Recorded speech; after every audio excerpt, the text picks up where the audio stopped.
how are you all? I'm sure you all are doing really good. So children, let's begin with our next chapter, which is 18th century political formation. Points to study. The background: passing of the Mughal Empire, rise of regional polities and states, the Maratha powers, Jaipur and other Rajputana states, politics in South India.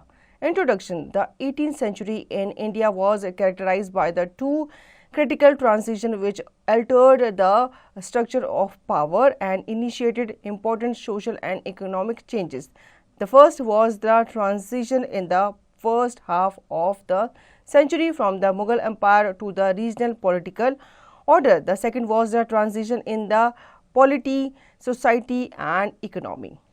In the 18th century, English East India Company steered its way to position of political dominance. The decline of the Mughal authority gave rise to the emergence of a number of independent kingdoms. तो बच्चों 18th century जो है India में वो characterise की जाती है to critical transitions के रूप में. पहला जो ट्रांजिशन था वो फर्स्ट हाफ माना जाता है सेंचुरी का, from the Mughal empire to regional political order.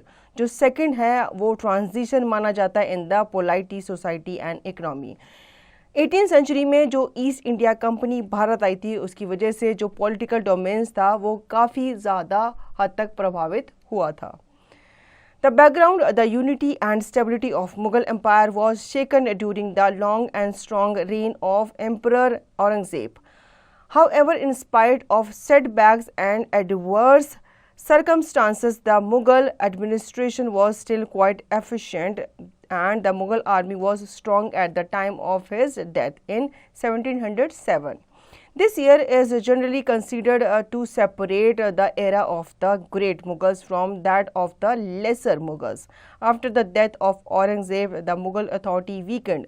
It was not in position to militarily enforce its regulation in all parts of the empire. As a result, many provincial governors started to assert their authority.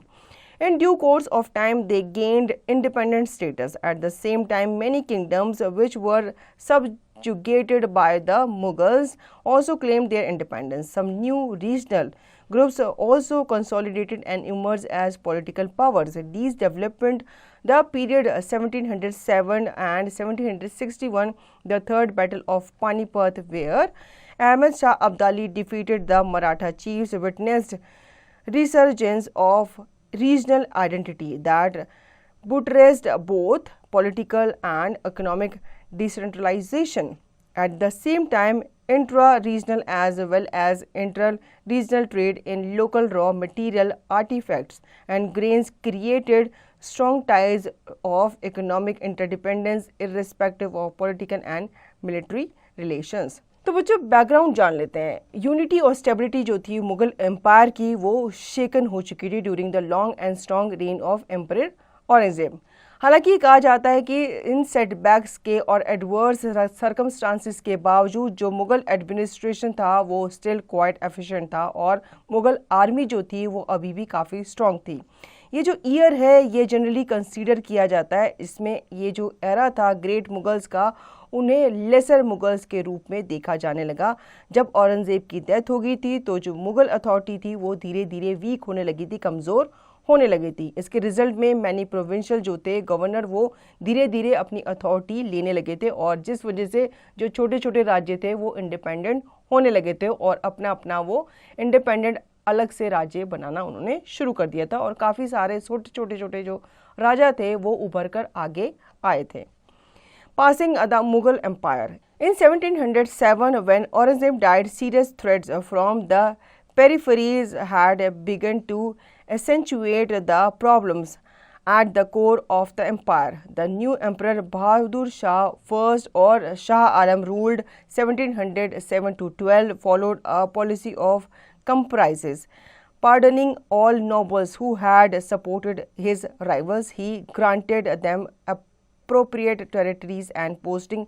He never abolished jizya, but the effort to collect the tax were not effective. In the beginning, he tried to gain greater control over the Rajput state of the Rajas of Amber, later Jaipur and Jodhpur. When his attempt met with firm resistance, he realized the necessity of a settlement with them. However, the settlement did not restore them to fully committed warriors for the Mughal cause. The emperor's policy towards the Marathas was also that of half-hearted conciliation. They continued to fight among themselves as well as against the Mughals in the Deccan. Bahadur Shah was, however, successful in conciliating Chatra Sal, the Bundela chief, and Churamal, the Jat chief. The latter also joined him in the campaign against the Sikhs. Jalandhar Shah, ruled 1712 to 13, was a weak and ineffective ruler. His Wazir Zulfikar Khan assumed the executive direction of the empire with unprecedented powers. Zulfikar believed that it was necessary to establish friendly relations with the Rajputs and the Marathas and to conciliate the Hindu chieftains in general in order to save the empire. He reversed the policies of Aurangzeb. The hated jizya was abolished. He continued to the old policy of suppression against the Sikhs. His goal was to reconcile all those who were willing to share power within the Mughal institutional framework. तो बच्चों जान लेते हैं हम लोग Mughal empire के बारे में कि कैसे मुग़ल एम्पायर जो था वो औरंगज़ेब की मृत्यु के बाद दूसरे जो शासक थे उसको पास ऑन हुआ था। 1707 में ऐसा माना जाता है कि औरंगज़ेब की मृत्यु हो गई थी और इसके बाद जो बहादुर शाह फर्स्ट थे उन्होंने उनकी गद्दी को संभाला था। ठीक है, साथ ही साथ उन्होंने जितने भी नोबल्स थे उन्हें सपोर्ट किया था उनके राइवल्स में। साथ ही साथ उन्होंने ग्रांट किए थे अप्रोप्रिएट टेरिटरीज एंड पोस्टिंग्स को। उसने जो जजिया था उसे कभी भी अबॉलिश नहीं किया था बल्कि उसने और जो टैक्स था उसे और ज़्यादा इफेक्टिव बनाया था। बिगनिंग में इसने ग्रेटर कंट्रोल को गेन किया था over the Rajput states of Raja of Amber. ठीक है, इसके साथ ही साथ उसने अटेम्प्ट किया था to meet with firm resistant और इसके बाद उसे रियलाइज़ हो चुका था उसके सेटलमेंट के बारे में। इसके बाद जो सेटलमेंट हुआ था उसकी वजह से ये खुश नहीं था तो उसने जो मराठास थे उस पर इन्वेड जो था आक्रमण जो था वो शुरू कर दिया था। Zulfikar Khan made several attempts at reforming the economic system. He failed in his efforts to enhance the revenue collection of the state. When Farrukh Shiar, son of the slain Prince Azimus Shan, challenged Jahandar Shah and Zulfikar Khan with a large army and funds from Bihar and Bengal, the rulers found their coffer depleted. In desperation, they looted their own palaces, even reaping gold and silver from the walls and ceilings in order to finance an adequate army. Farrukh Shiar ruled 1713 to 19, owed his victory and accession to the Sayyid brothers Abdullah Khan and Hussain Ali Khan Baraha. The Sayyids thus earned the offices to Wazir and Chief Bakshi and acquired control over the affair of state. They promoted the policies initiated early by Zulfikar Khan. Jizya and other similar taxes were immediately abolished. The brothers finally suppressed the Sikh revolt and tried to conciliate the Rajputs, the Marathas and the Jats. However, this policy was hampered by divisiveness between the Wazir and the Emperor as the group attended totally themselves with one or the other. The Jats once again started plundering the royal highway between Agra and Delhi. Farrukh Shiar deputed Raja Jai Singh to lead a punitive campaign against them, but Wazir negotiated a settlement over the Raja's head. As a result, throughout Northern India, zamindars either revolted violently or simply refused to pay excess revenues. On the other hand, Farrukh Shiar compounded difficulty in the Deccan by sending letters to some Maratha chiefs, urging them to oppose the force of the Deccan's governor, who happened to be the deputy and an associate of Sayyid Hussain Ali Khan. Finally, in 1719, the Sayyid brother brought Ajit Singh of Jodhpur and a Maratha force to Delhi to depose the emperor. तो बच्चों, जो जुल्फ़िकार खान था उसने several attempts किए थे ताकि जो economic system है उसे रिफॉर्म कर सके, लेकिन इस अटेम्प्ट में, इस एफर्ट में वो क्या हो गया था, फेल हो गया था, क्योंकि जो रेवेन्यू कलेक्शन था वो काफ़ी हाई था और इसे कलेक्ट करने के लिए उसे काफ़ी मेहनत करनी पड़ती थी। फारूक शियार का जो सन था स्लैन प्रिंस, वो अजीमो से शान था, जिसने जहांगीर शाह को चैलेंज किया था with the large army end funds, जिसकी वजह से काफ़ी जान माल की हानि हुई थी और काफ़ी सारा जो सोना था, काफ़ी सारा जो सामान था वो लूटा गया था। तो इसमें जो पैलेसेस वगैरह लूटे गए थे वो उन्होंने खुद के ही अपने पैलेसेस लूटे गए थे, क्योंकि उनको जो अपनी सेना थी, जो बाकी के जो लोग थे जो उसके काम करने वाले थे, उन्हें क्या देना था, उनको उनकी सैलरीज वगैरह देनी थी। The murder of Farooq Shiar created a wave of revulsion against the Sayyids among the various factions of nobility who were also jealous of their growing power. Many of these, in particular the old nobles of Aurangzeb's time, resented the wazir's encouragement of revenue farming, which in their view was mere shopkeeping and violated the age-old Mughal notion of statecraft. In Farooq Shiar's palace, the brother raised the throne 3 young princes in quick succession with 8 months in 1719. Two of these, Rafi-ud-Darazat and Rafi-ud-Dawla Shahjahan II, died of consumption. The third, who assumed the title of Muhammad Shah, exhibited sufficient vigor to set about freeing himself from the brothers' control.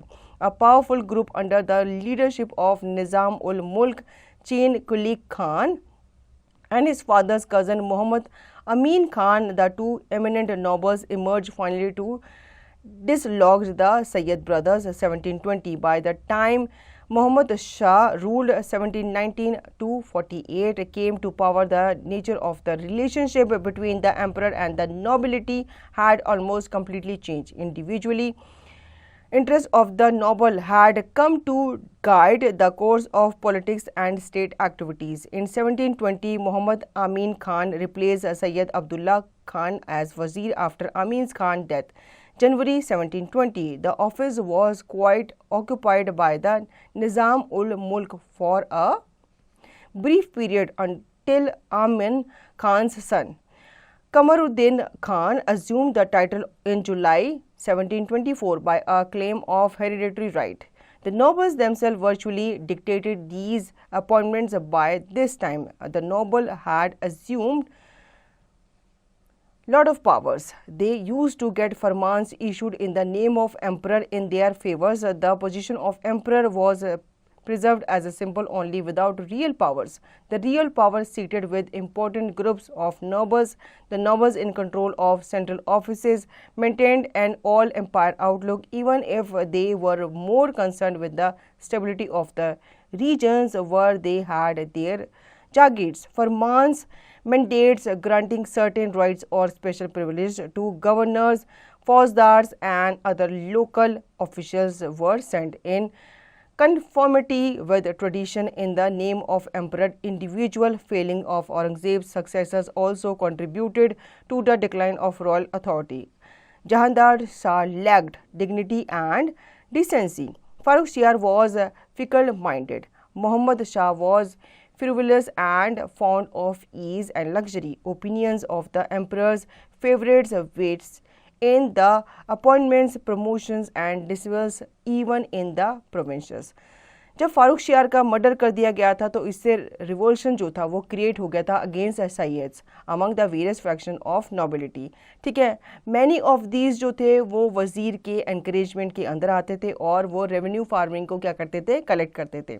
अब revenue farming जो थी वो उस time पे काफ़ी चलन में थी और जिसके थ्रू किसानों से काफ़ी ज़्यादा कर जो था वो वसूला जाता था। फारूक शियार में प्लेस में जो उसका ब्रदर था वो सिंहासन पे बैठा था और साथ ही साथ उसका जो यंग प्रिंस था उसको भी सक्सेशन जो था वो प्रोवाइड किया गया था। जो टू ऑफ दीज रफ़ी उद दराजत थे एंड रफ़ी उद दौला थे वो डाइड ऑफ कंजप्शन, मतलब कुछ खा के वो मर गए थे, उनकी जो मृत्यु हो गई थी। फिर उसके बाद पावरफुल ग्रुप जो था वो अंडर आया था द लीडर ऑफ निज़ाम उल मुल्क चिन किलीक खान और उसके फादर कज़न मोहम्मद अमीन खान। ये जो टू एमिनेंट नोबल्स थे इन्होंने फिर सत्ता को संभाला था। इंडिविजुअल इंटरेस्ट जो था नोबल्स का वो आया था सामने, जिसके थ्रू उनको क्या किया जाता था, पॉलिटिकली गाइड किया जाता था, ताकि जो उनकी स्टेट एक्टिविटीज़ है वो स्टेबली चल सके। 1970 में मोहम्मद आमिर खान जो था उसे रिप्लेस कर दिया गया था सैयद अब्दुल्ला खान को के थ्रू एज ए वज़ीर। इसके बाद आमिर खान की डेथ हो गई थी जनवरी 1720 में, तो जो ऑफिस था वो ऑक्यूपाई कर लिया गया था निज़ाम उल मुल्क के द्वारा। Rise of regional polities and states. The states that arose in India during the phase of Mughal decline and the following century, roughly 1700 to 1850, varied greatly in terms of resource, longevity, and essential characters. Some of them, such as Hyderabad in the south, was located in an area that had harbored a regional state in the immediate pre-Mughal period, and thus had an older local or regional tradition of state formation. Others were states that had a more original characters and derived from very specific processes that had taken place in the course of the late 16th and 17th century. In particular, many of the post-Mughal states were based on ethnic or sectarian grouping. The Maratha, the Jat, and the Sikhs. In due course, the enrichment of regions emboldened local land and power holders to take up arms against external authority. However, mutual rivalry and conflict prevented these rebels from consolidating their interests into an effective challenge to the empire. They relied on support from kingsfolk, peasants, and smaller zamindar for their own caste. Each local group wanted to maximize its share of property at the expense of the others. This necessity of emphasizing imperial symbols was inherent in the kind of powers politics that emerged. Each of the contender in the regions, in proportion to his strength, looked for and seized opportunity to establish his domains over the others in the neighborhood. They all needed a king of legitimacy, which was so conveniently available in the long accepted authority of the Mughal emperor. They had no fear in collectively accepting the symbolic hegemony of Mughal centers, which had come to coexist with their ambition. The gradual weakening of the central authority set in motion new types of provincial kingdoms. Nobles with able and strength sought to build a regional base for themselves. The Vizier Chin Kilik Khan himself showed the path. Having failed to reform the administration, he relinquished his office in 1723 and in October 1724 marched south to establish the state of Hyderabad in the Deccan. The Mughal court's chief concern at this age was to ensure the flow of the necessary revenue from the provinces and the maintenance of at least the semblance of imperial unity. Seizing upon the disintegration of the empire, the Marathas now began their northward expansion and over on Malwa, Gujarat and Bundelkhand. Then in 1738-39, Nadir Shah, who had established himself as the ruler of Iran, invaded India. तो बच्चों उस time पे छोटे छोटे गुट्स हुआ करते थे, जैसे जाट्स हुआ करते थे और बाकी के जो राज्य हुआ करते थे वो आपस में एक दूसरे से लड़ा करते थे, क्योंकि ऐसा उस टाइम पे मानना था कि जितना ज़्यादा आपके पास राज्य होगा उतना ज़्यादा आप पावरफुल किंग जो है वो कहलाओगे। तो ये एक दूसरे का राज्य, एक दूसरे का जो स्टेट है वो हथियाने पे लगे रहते थे। अब इसके बाद जो प्रोविंशियल किंगडम्स थे वो धीरे धीरे वीक होते गए थे और जो नोबल्स थे, एबिलिटी और जो उनकी स्ट्रेंथ थी वो भी धीरे धीरे कम होने लगी थी। इसके बाद जो वजीर चिन किलिक खान थे उन्होंने खुद से ही उनको एक रास्ता दिखाया। हालांकि इस रिफॉर्म में वो क्या हो गए थे, फेल हो गए थे, लेकिन फिर भी उन्होंने हार नहीं मानी और वो कोशिश करते रहे। जो मुगल कोर्ट्स थे उसके चीफ जो थे वो इस स्टेज पे काफ़ी अपना कंसर्न शो किया करते थे, ठीक है, और उन्होंने धीरे धीरे जो नादिर शाह था उसका एस्टेब्लिशमेंट जो था ईरान के अंदर उसको भी क्या कर दिया गया था, इन्वेड कर दिया गया था इंडिया में। The Maratha power. There is no doubt that the single most important power that emerged in the long twilight of the Mughal dynasty was the Maratha. The most important Maratha warrior clan was the Bhosle Shivaji. Bhosle emerged as the most powerful figure in the southern politics. The good fortune of Shivaji did not fall to his son and successor Samji and his younger brother Rajaram. For a time, it appeared that Maratha power was on the decline, but a recovery was effected in the early 18th century in somewhat changed circumstances. A particularly important phase in this respect is the reign of Sahu, who succeeded Rajaram in 1708. Sahu's reign lasted for 4 decades up to 1749. It marked by the ascendancy of a lineage of Chitpavan Brahman ministers who virtually came to control the central authority in the Maratha state. The Bhosles were reduced to figureheads, holding the title of Peshwa, chief minister. The first truly prominent figure of this line is Balaji Vishwanath, who had helped Sahu in his rise to power. Vishwanath and his successor Bajirao I, Peshwa between 1720 and 1740, managed to bureaucratize the Maratha state to a far greater extent than had been the case under the early Bhosles. They systematized the practice of tribute gathering from Mughal territories under the head of Sardeshmukhi and Chauth, the two terms corresponding to the proportion of tribute collected. They seem to have consolidated methods of assessment and collection of land revenue and other taxes. On the line of the Mughals, much of the revenue terminology used in the documents of Peshwa and his subordinates derived from Persian. This suggests a greater continuity between Mughal and Maratha revenue practice. तो उसके बाद Maratha power जो थे वो power में आए थे और ये सिंगल मोस्ट इम्पॉर्टेंट पावर मानी जाती है जो कि इमर्ज हुई थी in long to light of Mughal dynasty. Most important Maratha warriors जो थे वो भोसलेज माने जाते थे, मतलब इनका ही एरिया जो था वो माना जाता था, जिसमें शिवाजी भोसले जो थे वो मेन पावर के रूप में उभर के आए थे. ठीक है. अब जो सामजी थे उनके यंग ब्रदर जो राजाराम थे वो काफ़ी ज़्यादा पावर में थे, मतलब मराठा पावर्स में माने जाते थे. लेकिन धीरे धीरे मराठा पावर जो थी वो डिक्लाइन होने लगी थी, लेकिन इसकी रिकवरी भी बहुत जल्दी हो गई थी. उन्होंने काफ़ी सारे जो राज्य थे उनको क्या कर लिया था, कनकर कर लिया था और अपने आप को पावरफुल घोषित भी कर दिया था. साहू जो थे वो बाद में पावर में आए. विश्वनाथ और उनके सक्सेसर बाजीराव फर्स्ट जो थे वो भी अपने आप को मैनेज करते हुए अपने आप को उन्होंने क्या कर दिया था, पावरफुल घोषित कर दिया था. उन्होंने सिस्टमाइज किया था practice of tribute gathering from Mughal territories. वो मुगल के साथ बैठते थे, उनके साथ उन्होंने समझौता कर लिया था और उनकी हेल्प से वो काफ़ी राज्य वगैरह भी कॉन्कर करते थे. साथ ही साथ उनकी भी युद्ध में जो मराठास थे वो हेल्प वगैरह किया करते थे. The Maratha Confederacy. By the close of Sahu's reign, a few powerful Maratha kingdoms were in complete control of their territories. This period saw the development of sophisticated network of trade, banking and finance in the territories under their control. The banking houses based at Pune had their branches in Gujarat, Ganges valleys and the south. Attention was also paid to the maritime affairs. Balaji Vishwanath took some care to cultivate the Angriya clan, which controlled a fleet of vessels based in Kolaba and other centers of the west coast. These ships posed a threat not only to the new English settlement of Bombay but to Portuguese at Goa, Basin and Daman. On the other hand, there also emerged a far larger domain of activity away from the original heartland of Marathas. Of these chiefs, the most important were the Gaikwads, the Scindias and the Holkars.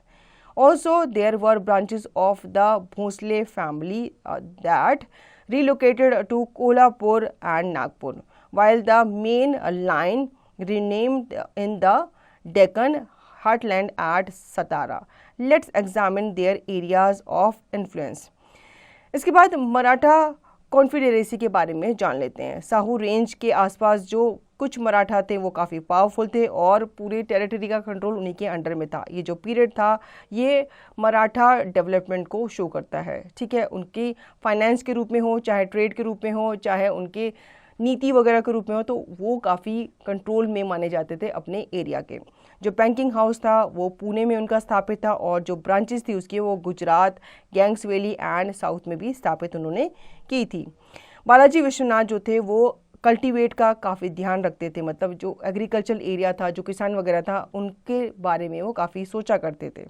साथ ही साथ जितना भी trading system था उस पर भी control वगैरह जो था रखा जाता था। इसके बाद गायकवाड़ जो हैं वो चीफ बने थे, सिंधियाज एंड होलकर जो थे वो भी उभर के आगे आए थे। इन्होंने भी काफ़ी ब्रांचेस जो है भोसले फैमिली की वो रीलोकेट की थी to Kolhapur and Nagpur. The Bhosle of Nagpur. Unlike the Kolhapur Bhosles and the descendant of Vyamkoji at Tanjavur, both of them claimed a status equal to that of the Satara Raja. The line at Nagpur was clearly subordinate to the Sahara rulers. A crucial figure from this line is Raghuji Bhosle, ruled 1727 to 55, who was responsible for the Maratha incursion on Bengal and Bihar in the 1740s and early 1750s. The relation of his successor Janoji, Sabaji and Mudhoji with the Peshwa and the Satara line were varying, and it is in this sense that these domains can be regarded as only loosely confederated rather than tightly bounded together. Other subordinates ruler who emerged under the overarching umbrella provided by the Satara rulers and his Peshwa were equally somewhat opportunists in their use of politics. तो बच्चों कोल्हापुर के साथ साथ जो भोसले थे वो descended माने जाते थे व्यामकोजी एट तंजावुर, और दोनों जो थे वो क्लेम करते थे स्टेटस ऑफ इक्वल टू सतारा राजा। ठीक है, ये जो लाइन थी ये नागपुर के आसपास थी और ये क्लियरली सबऑर्डिनेट थी टू सतारा रूलर्स। एक क्रूशल फिगर जो है वो हमें देखने को मिलती है from this line as Raghuji Bhosle, जो कि रिस्पॉन्सिबल माने जाते थे मराठा इनकर्शन के ऑन बंगाल एंड बिहार। ठीक है, जो रिलेशंस था उनके सक्सेसर का जानोजी एंड सबाजी एंड मुदोजी का पेशवास के साथ वो काफ़ी अच्छा माना जाता था। तो इनके जो डोमेन्स थे वो अलग अलग उन्होंने अलग से डिवाइड कर रखे थे, जिसमें अलग अलग मराठास जो थे वो क्या करते थे, रेंज किया करते थे, मतलब शासन किया करते थे। The Gaikwads of Baroda. The Gaikwads gathered prominence in the 1720. Initially, they were subordinates not only to the Bhosles but also the powerful Dabade family. However, it was only after the death of Sahu when the power of the Gaikwad truly improved. By the early 1750s, their rights on the large portion of the revenue of Gujarat were recognized by the Peshwa. The expulsion of Mughal governor of the Gujarat province from his capital of Ahmedabad in 1752 set the seal on the process. The Gaikwad preferred, however, to establish their capital in Baroda, causing realignment in the network of trade and consumption in the era. The rule of at Baroda of Damji 1768 was followed by the period of some turmoil. The Gaikwad still remained partially dependent on Pune and the Peshwas, especially the interventions in a moment of succession crisis. The eventual successor of Damaji, Fateh Singh, ruled 1771 to 89, did not remain allied to the Peshwa for long. In the late 1770s and early 1780s, he chose to negotiate a settlement with the English East India Company, which eventually led to increased British interference in his affairs. By 1800, the British, rather than the Peshwas, were the final arbiters in determining succession among the Gaikwad, who became subordinate rulers under them in 19th century. तो बच्चों गायकवाड्स के बारे में जान लेते हैं, जिन्होंने बड़ौदा का जो एरिया था वो कॉन्कर कर लिया था। गायकवाड्स ने अपने प्रोविंस को गैदर किया था इन 1720s और इनिशियली ये सबऑर्डिनेट माने जाते थे भोसले फैमिली के, जो कि एक पावरफुल दबाडे फैमिली मानी जाती थी। हालांकि साहू की डेथ के बाद जो पावर थी पेशवास की वो धीरे धीरे और आगे इन्हांस हो गई थी और जो गायकवाड़ की पोजीशन थी वो भी इम्प्रूव हो गई थी। लेकिन 1750 आते आते उनके जो लार्ज पोर्शन था सेना का वो धीरे धीरे क्या होने लगा था, कम होने लगा था, और धीरे धीरे उनके नेटवर्क वगैरह जो थे ट्रेड्स के वो भी काफ़ी ज़्यादा कम होने लगे थे। जो रूल था बड़ौदा का वो दामाजी द्वारा फॉलो किया जाता था, रूल किया जाता था, और इसका कुछ एरिया जो था वो पार्शली डिपेंडेंट था और कुछ एरिया जो था वो इंडिपेंडेंट था, अभी भी वो उनके हिस्से में नहीं था। ईस्ट इंडिया कंपनी के आने के बाद ये जो एरिया था वो ईस्ट इंडिया कंपनी के द्वारा कॉन्कर कर लिया गया था, तो जो पेशवाज थे धीरे धीरे उनकी जो सत्ता थी वो भी छीन ली गई थी।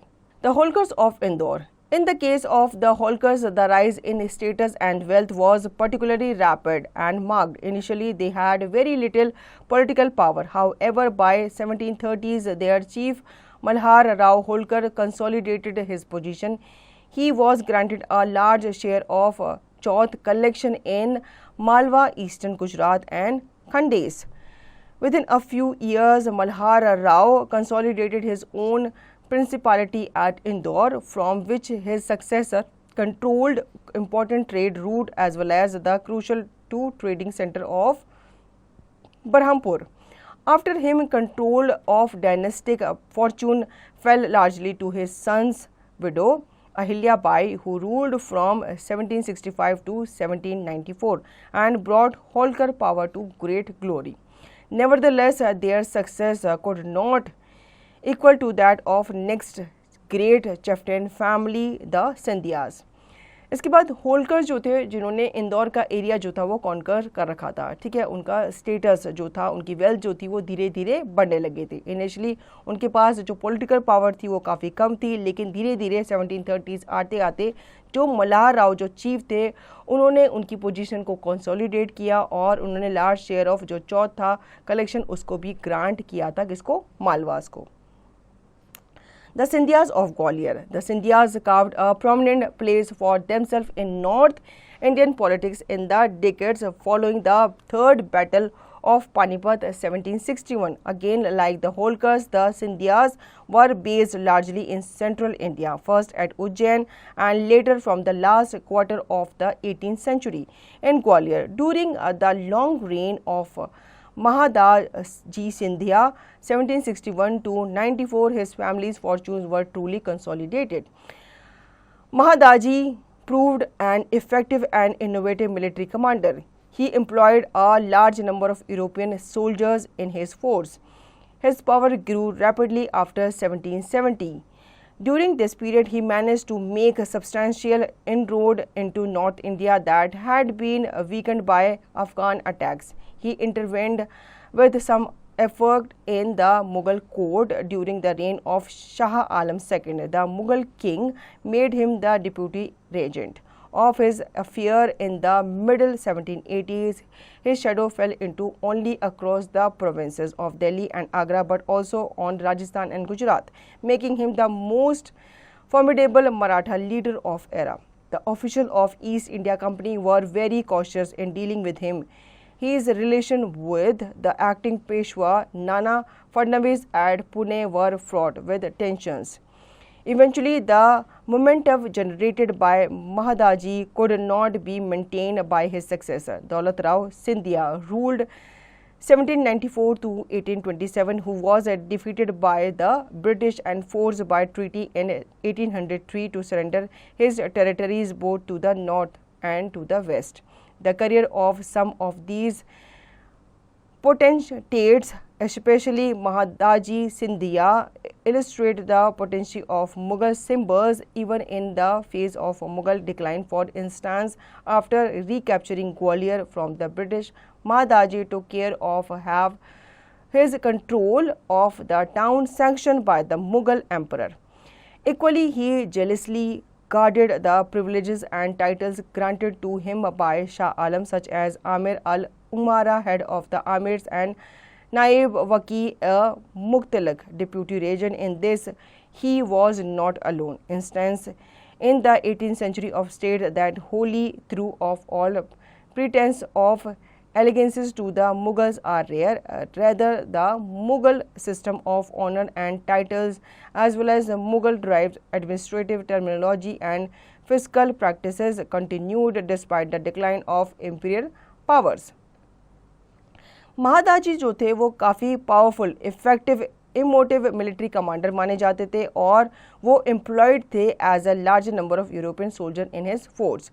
उनकी जो पावर थी वो धीरे धीरे बढ़ने लगी थी और उनके पीरियड में उन्होंने काफ़ी सब्सटेंशियल इन रोड्स को भी बनाया था। लेकिन अफ़गान अटैक्स के बाद ये जो रोड्स थी ये काफ़ी वीकेंड हो गई थी।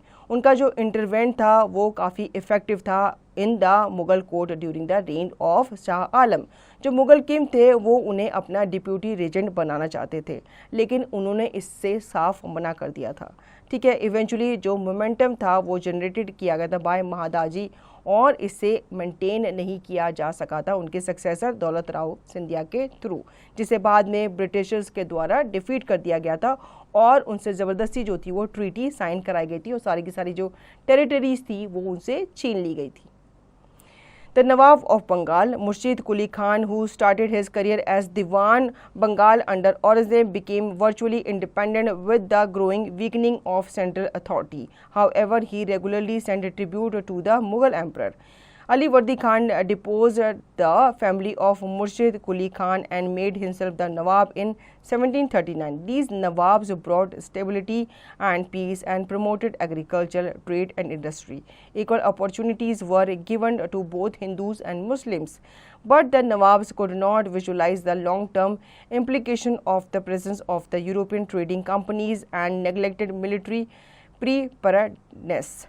In 1756-1757, the successor of Ali Wardi Khan, Siraj-ud-Daulah, had to fight the English East India Company over the trading right. His defeat in the Battle of Plassey in June 1757 paved the way for subjugation of Bengal as well as India. अब नवाब जो थे बंगाल के मुर्शिद उली खान थे और इन्होंने अपना career जो था as a diwan of Bengal शुरू किया था, जो कि अंडर थे औरंगज़ेब के। बाद में ये धीरे धीरे वर्चुअली इंडिपेंडेंट होने लगे थे और इन्होंने जो सेंट्रल अथॉरिटी थी उसको वीकन करना शुरू कर दिया था। हालांकि ये रेगुलरली अपने ट्रिब्यूट जो थे वो मुग़ल एम्परर अली वर्दी खान को भेजा करते थे। ठीक है, और साथ ही साथ ये जो नवाब्स थे ये अपनी स्टेबिलिटी और पीस के लिए एग्रीकल्चर को, ट्रेड को, इंडस्ट्री को प्रमोट करते रहते थे। लेकिन धीरे धीरे जब 18वीं शताब्दी में ईस्ट इंडिया कंपनी जब इंडिया आई थी तो ईस्ट इंडिया कंपनी के द्वारा इन्हें क्या कर दिया गया था, डिफीट कर दिया गया था in the battle of Plassey में, और उनसे उनका जो इतना भी राज्य था वो छीन लिया गया था। The Nawab of Awadh, with the weakening central control, the Mughal Suba of Awadh also saw emerging ambition of the provincial governor Saadat Khan Burhan ul Mulk. Saadat Khan disciplined the local zamindars and gave shape to a well-paid, well-armed and well-trained army. Before his death in 1739, Saadat Khan made the provincial head a hereditary position. His successor Safdar Jung and Asaf-ud-Daulah not only played very decisive role in the politics of northern India but also gave a long-term administrative stability to the Nawabi of Awadh. Under the Nawabs, firstly Faisalabad and then Lucknow became the cultural rival of Delhi. In the sphere of art, literature and craft, regional architecture reflected itself in the form of Imam Bara and other buildings. The evolution of dance form Kathak was the outcome of cultural synthesis. तो बच्चों इसके बाद जान लेते हैं अवध के nawabs के बारे में। जैसे जैसे सेंट्रल कंट्रोल जो था वो वीकन होता जा रहा था, इसके साथ साथ जो मुग़ल सूबा था वो भी धीरे धीरे अपनी जो पावर थी वो खोने लगा था। सादत खान जो था उसके जो डिसिप्लिन थे, लोकल जमींदार, वो धीरे धीरे उनको शेप देना चाहता था और अपनी जो मिलिट्री थी उसे भी वो पावरफुल बनाना चाहता था, उसे वेल ट्रेन बनाना चाहता था। और अपनी डेथ से पहले उसने सादत खान को अपना प्रोविंशियल हेड बनाया और साथ ही साथ हेरिडेटरी पोजीशन को भी उसने क्या कर दिया था, लीगल कर दिया था। उसके जो सक्सेसर थे सफदर जंग एंड असफ-उद-दौला जो थे वो काफ़ी अच्छे से अपना रोल जो थे वो निभा नहीं पाए थे इन नॉर्दर्न इंडिया, और उसके बाद लॉन्ग टर्म में भी वो ज़्यादा देर तक नहीं टिक पाए थे। इसके बाद कुछ जो युद्ध हुए थे, वॉर्स वगैरह में उनकी क्या हो गई थी, डिफीट हो गई थी और दिल्ली की जो सल्तनत थी वो उनके हाथ से छीन ली गई थी। The Sikhs of Punjab, the Mughal force suppress the Sikhs under बंदा बहादुर, but this did not put an end to Sikh resistance to Mughal authority. In the 1720s and 1730s, Amritsar emerged as a center of Sikh activity, mainly because of its preeminence as a pilgrimage center. Kafur Singh, the most important of Sikh leaders of the time, operated from its vicinity. He gradually set up consolidating a revenue-cum-military system. Some Sikhs group also started consolidating themselves as political force. These activities discouraged the attempt by the Mughal governor of Lahore Suba to set up an independent power base for themselves in the region. First, Abdus Samad Khan and then his son Zakaria Khan attempted to control the sovereign power. After the latter's demise in 1745, the balance shifted still further in favor of the Sikh warrior leaders such as Jasa Singh Ahluwalia. He later on founded the kingdom of Kapurthala. The mushrooming of pockets under the authority of Sikh leaders was thus a feature of 2 decades preceding Ahmad Shah Abdali's invasion of the Punjab. This process was evident in the eastern Punjab and Bari Dao, though the principal opposition faced by Abdali in his campaign of the 1750s and 1760s in the Punjab came from the Sikhs. Maratha also played a role of significance on this occasion. Eventually, by the mid-1760s, Sikh authority over Lahore was established, and the Afghans were not able to consolidate their early gains.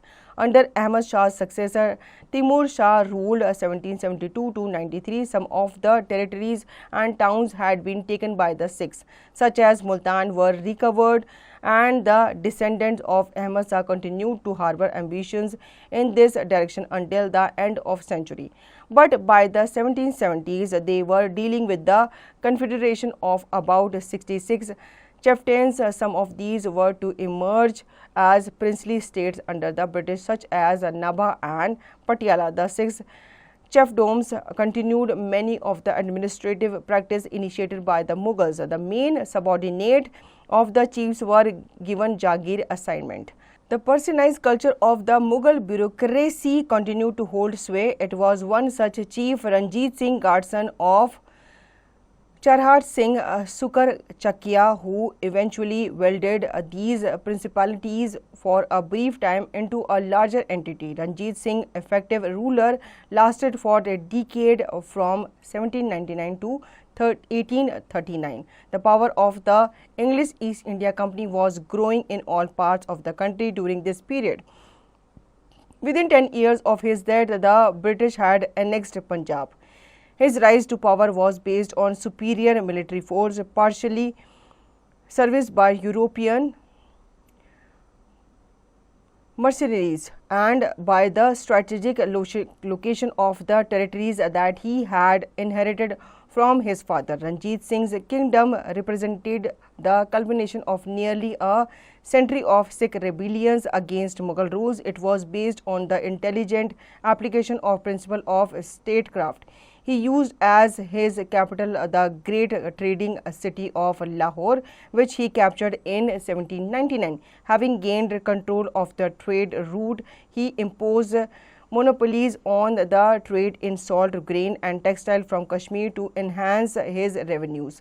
Using these earnings, he built up an army of 40,000 cavalry and infantry. By the year 1809, he was an undisputed master of the most of Punjab.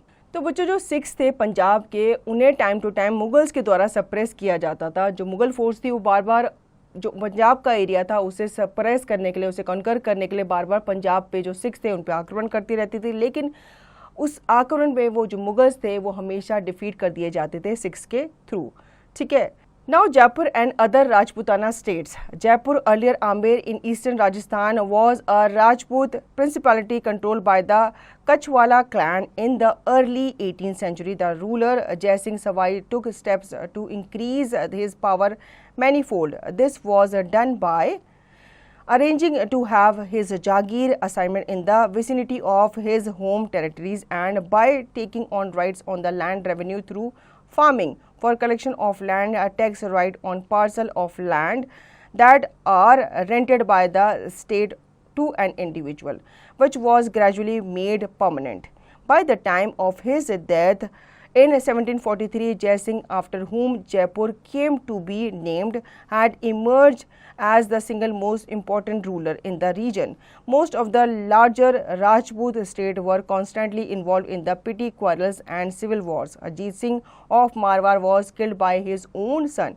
In 1750, Surajmal, the Jat ruler of Bharatpur, like Jai Singh, adopted a modified form of Mughal revenue administration in his territories. However, by this time, the fortune of the Jaipur kingdom were seriously in question.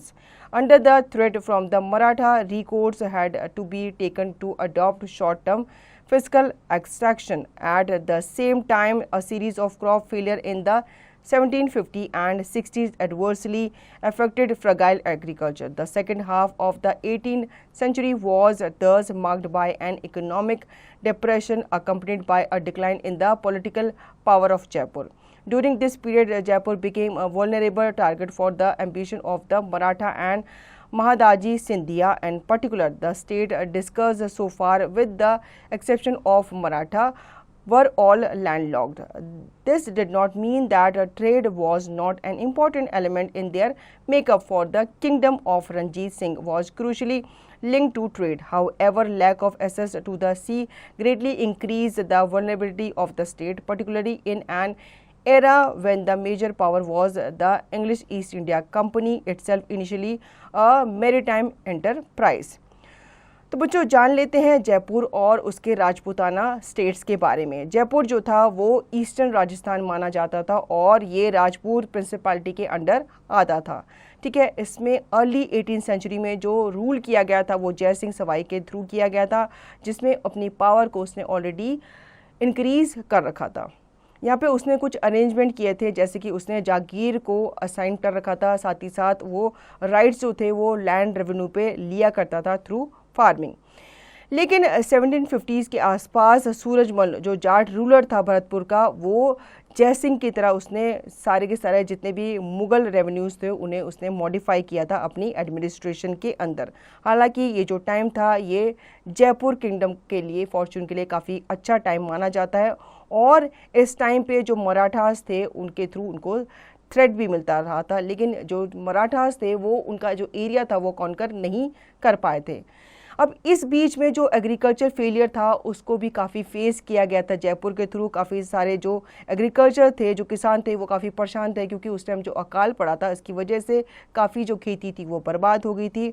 और इस period में जयपुर जो था वो एक vulnerable target बन गया था for the ambition of the Marathas and Mahadaji Scindia and particular. ये जो स्टेट था ये डिस्कस किया गया था as far exception of Maratha, और धीरे धीरे उसे जो एरिया था आसपास का उसे भी कॉन्कर कर लिया गया था मराठास के through. Politics in South India. In the South, unlike the areas discussed so far, several states did make a determined bid in this period to consolidate their power by use of access to sea and ports. Principal among these were Travancore in Kerala under Martanda Varma and Rama Varma, and Mysore under Hyder Ali and Tipu Sultan.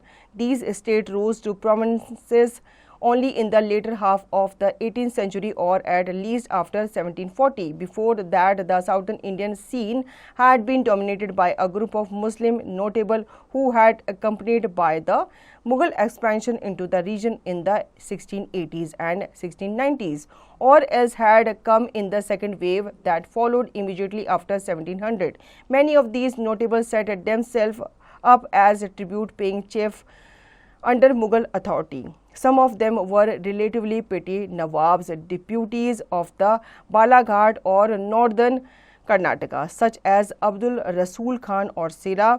A few of them were political heavyweight like the Nizam-ul-Mulk himself and Sadullah Khan at Arcot. The Nizam-ul-Mulk had consolidated his position in Hyderabad by 1740s, whereas the Arcot Principality had emerged some 3 decades earlier. Neither of these rulers, while establishing dynastic succession, claimed full sovereignty. In the second half of the 18th century, the power of 3 of these centers decline. The succession struggle at Arcot in the 1740s and early 1750s left its ruler open to financial manipulation by private British merchants to whom they were increasingly in debt for war expenses. In the 1750s, the power of Hyderabad also declined after the death of its founder, the Nizam-ul-Mulk. The control of coastal district was soon lost, leaving the kingdom landlocked and relatively sparsely populated. In this context, the only option for states was to build an elaborate and well-organized war machine while keeping external supply lines open. The control of trade was also seen as crucial in the state of the period. तो बच्चों, south India में कैसे politics होती थी ये हम जान लेते थे। साउथ में जो एरियाज़ था नॉर्थ की तरह वहाँ पे इतना बेटर नहीं था। साउथ के जो एरियाज़ थे कोस्टल एरिया, वहाँ पे जो दूसरी कंट्रीज़ थी जो समुद्री रास्ते से वहाँ पे उन पे आक्रमण वगैरह हुआ करते थे, और जो जितना भी व्यापार होता था उन दिनों रेल्स वगैरह नहीं थी, उन दिनों इतना रोड वगैरह कंस्ट्रक्ट नहीं थी, तो जो शिप्स वगैरह के थ्रू, बोट्स वगैरह के थ्रू जो था वो व्यापार वगैरह हुआ करता था। इन स्टेट्स में जो प्रोविंसेस थे वो काफ़ी धीमे चल रहे थे, और half of the 18th century जो साउथर्न इंडिया था उसकी जो स्थिति थी वो काफ़ी डोमिनेट कर दी गई थी मुस्लिम जो कॉन्करर थे, जो राजा हुआ करते थे, उनके through.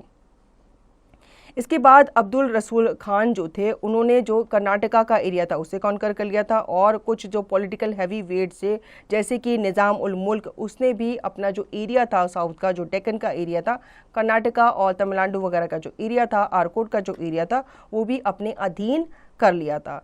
Second half of 18th century के आते आते जो पावर थी ऑल थ्री ऑफ दीज की वो धीरे धीरे क्या होने लगी थी, डिक्लाइन होने लगी थी, और जो सक्सेशन था स्ट्रगल का आरकोट का वो 1740s और 50 के आते आते धीरे धीरे क्या हो गया था, कम हो गया था फाइनेंशियल मैनिपुलेशन के थ्रू, क्योंकि जो ब्रिटिश मर्चेंट थे वो धीरे धीरे आना शुरू हो गए थे, और जो ब्रिटिश थे वो आरकोट को अपना एरिया बनाना चाहते थे, वो उसे अपना एक बिजनेस, एक इकोनॉमिक जो स्टेट था वो घोषित करना चाहते थे। Keywords: accession, to sit on the throne; Diwani, right to collect revenue; Chauth, 25% of the land revenue claimed by zamindars in the Deccan. This was collected by the Marathas. Sardos Mukhis, 9 to 10% of the land revenue paid to the head revenue collector in the Deccan. Let's recapitulate. The Gaikwads gather prominence in the 1720. Murshid Quli Khan, who started his career as Diwan of Bengal under Aurangzeb, became virtually independent. Jaipur in eastern Rajasthan was a Rajput principality controlled by the Kachwaha clan. So children, I hope you understood the chapter very well. Now you can revise the chapter and practice the given exercise by yourself.